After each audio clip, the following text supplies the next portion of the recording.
상게 라 캡스치 최라 캡스치 gyudun la kyapsuchi laso tashi delek namaste phyaphula मेरो नाम Jordan Gurung र आजको यस भिडियोमा म तपाईहरुलाई हामीले बत्ती बाल्छौं नि छेमे हजुर अनि बत्ती बाल्नेको बारेमा लिएर बत्ती बाल्नेको विषयमा लिएर चाहिँ म केही प्रश्न र त्यसको उत्तरहरु दिने छु अनि राम्ररी सुनिदिनु होला र यो छेमे बाल्नु यानी बत्ती बाल्नु यसको फाइदा के छ है सबभन्दा अगाडि हामीले जस्तो धर्मको काम गरे पनि पुण्यको काम गरे पनि त्यसमा फाइदा के छ त्यो चाहिँ हामीले जान्न एकदम जरुरी छ है त्यो जानेपछि चाहिँ त्यो धर्मको काम गर्नलाई हामीलाई इच्छा जाग्छ र त्यो गरेको जस्तो सफल पनि हुन्छ नि र यो बत्ती बालेको यानी छेमे बालेकोमा के फाइदा छ भन्दाखेरि हामी सबै प्राणीहरु यो संसारमा जन्मिएका सबै प्राणीहरुको जुन कसरी जन्मेको भन्दा चाहिँ मारिकपा भन्छ त्यसलाई है त मारिकपा या तिमुक पनि भनिन्छ त्यसले गर्दा चाहिँ हामीले यो संसारमा हामीले यो दुःखभरि संसारमा हामीले जन्म लियो र छेमे बालेको फाइदा चाहिँ त्यो मारिकपा त्यो जुन अन्धकार छ त्यो चाहिँ मेटिने है त्यो मेटेर अनि हाम्रो अब राम्रो र नराम्रो छुटाउन सक्ने बुद्धि है गर्न हुने र गर्न नहुने छुटाउन सक्ने बुद्धि त्यो चाहिँ हाम्रोमा हामीले पाउने छ हो त्यो चाहिँ छेमे बालेको फाइदा हो है त र अर्को कुरा अब छेमे बालेकोमा यस्तो फाइदा छ भने त्यो बत्ती बाल्दाखेरि त्यो बत्तीमा हालिने अब तेल या भए घिउ या भए छिलुलाई के भन्छ बोसो होला यो जुनै भए पनि जे भए पनि हुन्छ र भनेर एउटा प्रश्न आउँछ है त र भन्नुपर्दा छेमे बाल्ने बेला बत्ती बाल्ने बेला चाहिँ हामीले घिउ अथवा तेल जुन हाल्दा पनि जुनै प्रयोग गर्दा पनि भयो तर हामीले छिलु यानी बोसो भन्छ होला हो बोसो चाहिँ हामीले पटक्कै प्रयोग गर्नु भएन है त किनभने त्यो बोसोको गन्ध चाहिँ राम्रो आउँदैन नि त हैन त्यो बोसो चाहिँ हामीले पटक्कै बत्ती बाल्दाखेरि प्रयोग गर्नु भएन सकेसम्म तेल अथवा अनि घिउ है त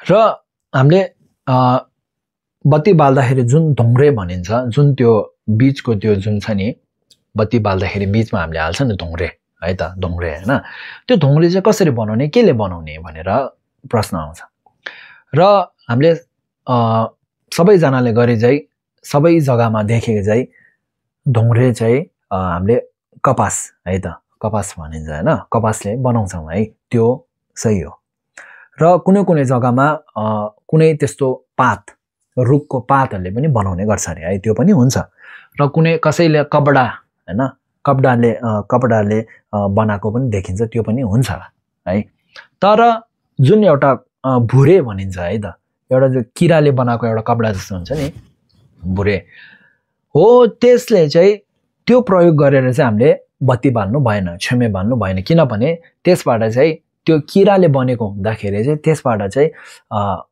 त्यो मासु जलाउने बेला एउटा जुन एउटा बास्ना आउँछ नि गन्ध आउँछ नि त्यस्तो आउने भएकोले त्यो भुरे प्रयोग गरेर चाहिँ हामीले पटक्कै बत्ती बाल्नु भएन है त त्यही भएर जथा पनि पाउने सबै जग्गा पाउने कपास प्रयोग गर्नु भयो भने चाहिँ एकदमै राम्रो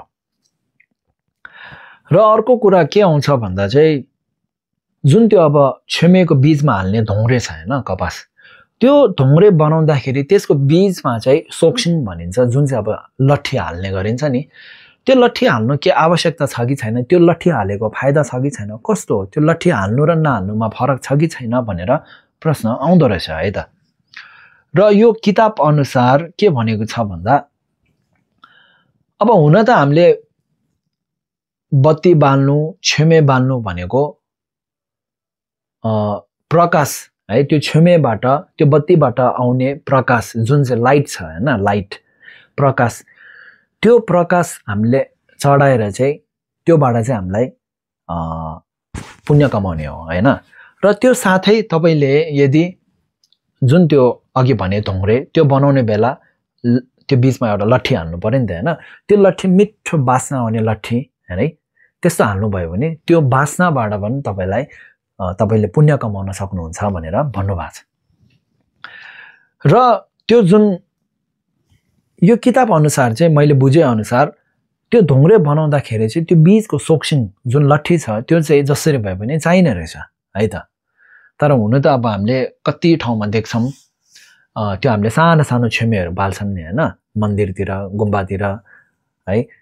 त्यो सानो सानो छेमे बनाउँदाखेरि बत्ती बनाउँदाखेरि हामीले त्यो जुन ढुङ्ग्रे छ त्यो भित्र हामीले त्यो लट्ठी त हाल्दैनौँ नि त है। त्यो त कपासले मात्र बनाएको हुन्छ नि, कपास मात्र बेटारिएर बनाएको हुन्छ नि त। अब मैले बुझे अनुसार चाहिँ यो किताबमा लेखेको मैले बुझे अनुसार त्यो सानो सानो छेमेमा चाहिँ तपाईले लट्ठी नबनाउँदा पनि हुन्छ होला है त। किनभने कपास अब हामीले ढुङ्ग्रे पनि त सानै बनाउँछौँ हैन, त्यो सानोलाई हामीले मजाले बेटार्यो भने त मजाले मजबुत बस्छ नि त। अब यो लट्ठी बनाउनुको मेन कारण भनेको त्यो मजबुत बस्नको लागि रहेछ नि त हैन र।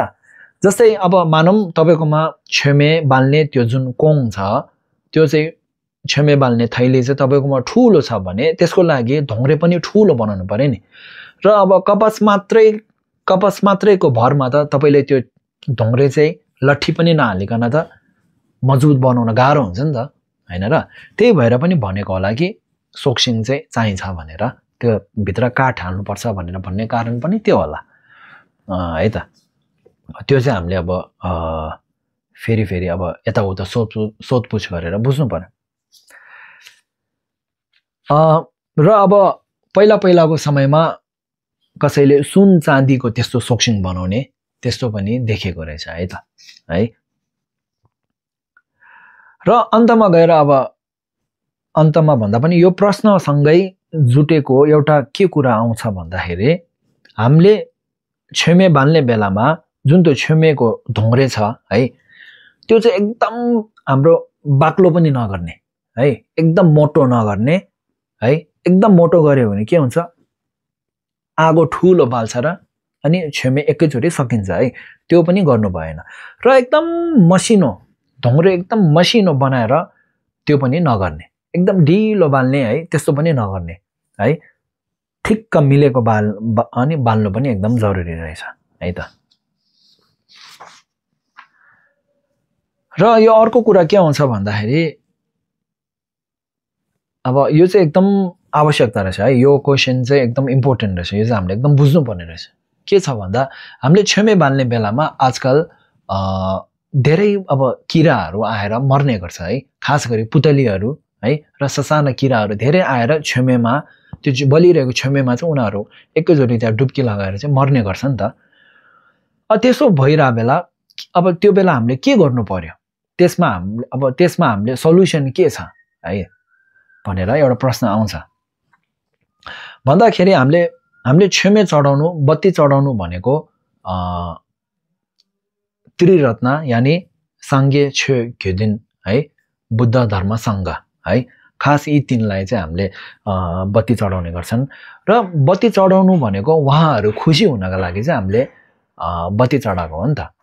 तर यदि तपाईले चढाएको बत्तीमा घरिघरि पुतलीहरू ससाना किराहरू आएर मरिरहेछ भने त बुद्धहरू त खुसी हुनेको त कुरा आएन नि त है, उहाँहरू त दुखी हुनुहुन्छ नि त हैन त। किनभने तपाईको छेमेले गर्दाखेरि धेरै किराहरू मर्यो नि त।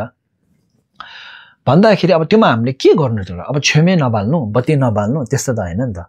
के गर्नु पर्यो भन्दा चाहिँ जुन त्यो तपाईहरुले देख्नु भएको होला कसैको घरतिर या पसलतिर या बाहिरतिर देख्नु भएको होला, बत्ती बाल्ने एउटा घर हुन्छ, सानो घर है। आफ्नो घर आफ्नो मतलब आफ्नो तपाईले आफ्नो घरको आफ्नो छेउछाउमा राख्न सक्नुहुन्छ, यत्रो सानो है बत्ती बाल्नेको घर हुन्छ। त्यो भित्र बत्ती बाल्नु भयो भने अनि पुतलीहरू भित्र छिर्नु पस्न सक्दैन नि त है। त्यसरी अनि कति किराहरू र पुतलीहरूको तपाईले ज्यान बचाउन सक्नुहुन्छ है। त्यो मात्र नभई बुद्ध भगवानले पनि भन्नु भएको छ अरे कि बिना त्यस्तो बत्ती बाल्नेको घर त्यो नभइकन बत्ती नबाल्नु छेमे नबाल्नु भनेर बुद्ध भगवानले पनि भन्नुभएको छ अरे है।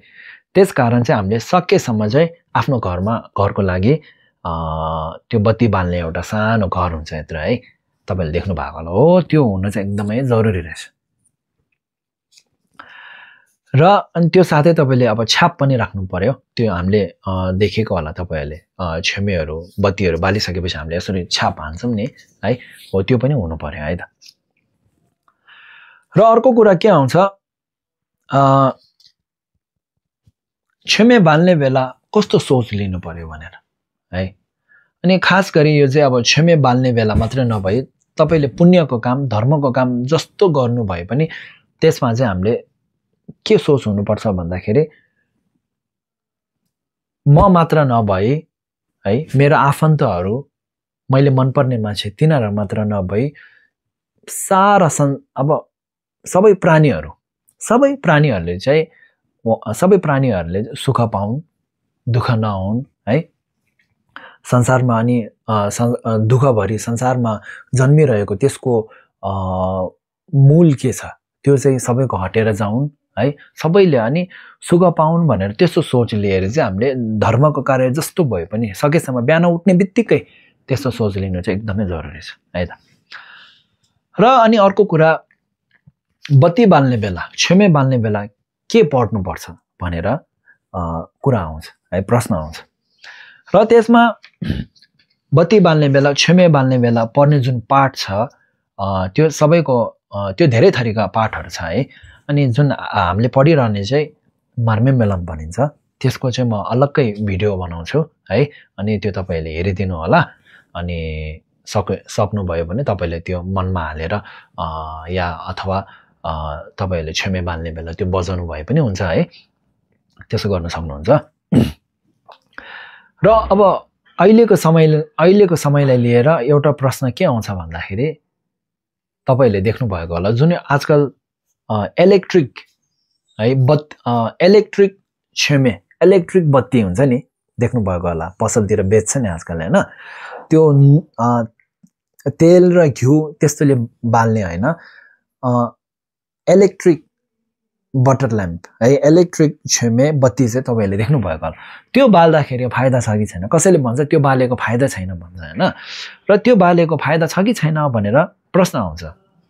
र यो किताबमा लेखिएको छ, तपाईले इलेक्ट्रिक लाइट बाल्नु भयो भने पनि फाइदा, धर्म पुण्य कमाउनुहुन्छ, धर्म छ, धर्म हुन्छ भनेर लेख्नु भएको छ। किन भन्दाखेरि इलेक्ट्रिक वाला छेमे बाल्नु भयो भने किरा पुतलीहरु त्यसमा डुबेर पनि मर्दैनन् है। किरा पुतलीहरु नमर्ने है, त्यस्तो फाइदा भएकोले इलेक्ट्रिक छेमे बाल्दा पनि तपाईलाई धर्म हुन्छ र पुण्य कमाउन सक्नुहुन्छ है त।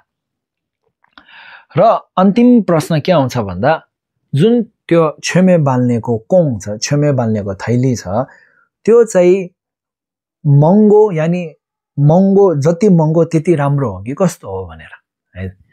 त्यसमा चाहिँ के लेख्नु भएको छ भने तपाईको क्षमता अनुसार है, तपाईले गर्न सक्ने अनुसार चाहिँ अनि जति राम्रो, जति महँगो, जति अब जस्तै अब भनौं सुन चाँदीकै भनौं हैन, त्यस्तोमा बाल्न सक्ने भयो भने धेरै भन्दा धेरै पुण्य कमाउन सक्नुहुन्छ भन्नुभएको छ है। त्यो चाहिँ छेमे बाल्ने थैली जति राम्रो त्यति नै तपाईले पुण्य कमाउन सक्नुहुन्छ भन्नुभएको छ। हो यो चाहिँ छेमे बाल्नु अथवा बत्ती बाल्नु सम्बन्धित केही प्रश्न र उत्तर मैले गरिए। र भिडियोको अन्तिमसम्म हेरिदिनु भएकोमा एकदम धन्यवाद। अनि अर्को पालि हामीले घरतिर हामीले साङहरु बाल्छौं नि, धूप बाल्छौं नि, हो त्यसको अनि त्यसको बारेमा, त्यसको विषयमा म भन्ने छु। हस् त, धन्यवाद।